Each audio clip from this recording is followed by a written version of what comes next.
Bolehkah kita mengerjakan badal haji kepada orang yang telah meninggal dunia? Jawapannya, ya.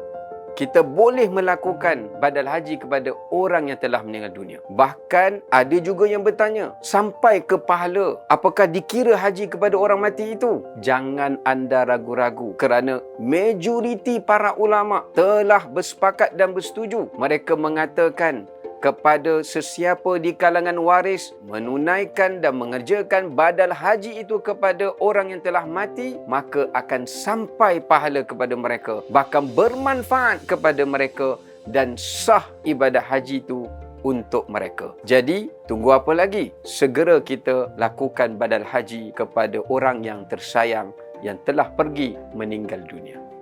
Jangan lupa untuk ikuti kami dalam pelbagai perkongsian yang sangat bermakna mengenai badal haji. My Korban memudahkan urusan ibadah anda.